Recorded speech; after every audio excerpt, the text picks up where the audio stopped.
अमित एक साधारण सा लड़का था। उसके सपने बड़े थे, लेकिन किस्मत को कुछ और ही मंजूर था। परीक्षा में असफलता, नौकरी छूट जाना, घर में कलह, एक के बाद एक मुसीबतें उस पर टूट पड़ी। दुनिया उसके लिए अंधकार से भर गई। उसे समझ नहीं आ रहा था कि वह क्या करे। हर रास्ते पर उसे सिर्फ निराशा ही नजर आती थी। जीवन एक बोझ सा लगने लगा था। उसे अपने अस्तित्व पर ही प्रश्न चिन्ह लगने लगा था। क्या जीवन का कोई मतलब है? क्या संघर्ष करते रहने का कोई फायदा है? अमित ने खुद को समेट लिया। दिन भर वह अपने कमरे में पड़ी ढा रहता। उसकी मां उसे बहुत समझाती, लेकिन उसकी एक न सुनी। एक दिन उसकी मां ने उसे भगवान की भक्ति का रास्ता दिखाया। उन्होंने कहा, बेटा, जब इंसान हार मान लेता है तब भगवान उसका सहारा बनते हैं। अमित को अपनी मां की बातों पर विश्वास तो नहीं हुआ, पर उसने सोचा, एक बार कोशिश करके देखता हूं। शायद यही उसकी आखिरी उम्मीद थी। शायद भगवान ही उसका दुख दूर कर सकते थे। अमित ने अगले दिन से ही प्रार्थना शुरू कर दी। वह रोज मंदिर जाने लगा।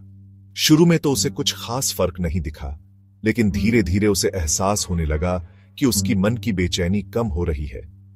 उसे अपने अंदर एक नई शक्ति का संचार होता हुआ महसूस हो रहा था। वह समझ गया कि यह भगवान की कृपा का ही असर है। उसका भगवान पर विश्वास बढ़ता गया। एक दिन अमित मंदिर गया तो वहां एक संत का प्रवचन हो रहा था। संत ने कहा, भगवान की भक्ति से बढ़ा कोई सुख नहीं है। भक्ति ही जीवन का सच्चा सहारा है। संत की बातें अमित के दिल को छू गईं। उसे अपनी सारी गलतियां समझ आ गईं। उसने निश्चय किया कि वह अब अपना जीवन भगवान की भक्ति में बिताएगा। वह रोज मंदिर जाता और घंटों भजन कीर्तन करता। उसने गीता और रामायण जैसे धार्मिक ग्रंथों का अध्ययन शुरू कर दिया। धीरे धीरे अमित का जीवन बदलने लगा। उसके मन से निराशा और नकारात्मक विचार गायब हो गए। उसकी जगह आशा और उत्साह ने ले ली। वह फिर से नौकरी की तलाश में जुट गया। इस बार उसे सफलता मिली। उसे एक अच्छी कंपनी में नौकरी मिल गई। अमित को यकीन हो गया कि यह सब भगवान की कृपा का ही परिणाम है। अब अमित एक बदला हुआ इंसान था। वह पहले से ज्यादा मेहनती और ईमानदार बन गया था।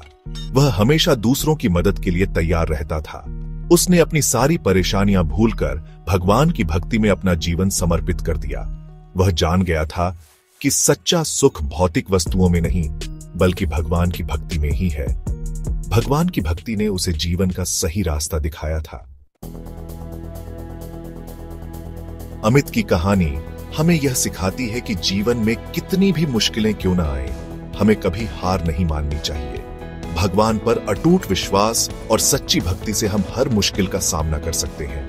भगवान की कृपा से असंभव को भी संभव बनाया जा सकता है। जीवन एक संघर्ष है और हमें इसमें डटे रहना होगा। कभी कभी हम रास्ते से भटक जाते हैं, निराश हो जाते हैं। ऐसे में हमें भगवान का स्मरण करना चाहिए। उनकी भक्ति ही हमें सही मार्ग दिखा सकती है। ये सीरीज हमें कभी भी उम्मीद नहीं छोड़नी इन्फॉर्मेशन चाहिए। के लिए बनाई गई है।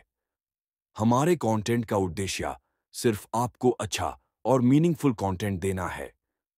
अगर आपको हमारा कंटेंट पसंद आए तो अपना प्यार कमेंट्स में जरूर दिखाएं। और अगर आप किसी नए टॉपिक पर सीरीज देखना चाहते हैं तो हमें अपने सजेशंस भेज सकते हैं। आपका सपोर्ट हमारे लिए बहुत महत्वपूर्ण है। धन्यवाद। अगर आप चाहते हैं कि इसमें कोई और स्पेसिफिक चीज ऐड हो तो बता सकते हैं।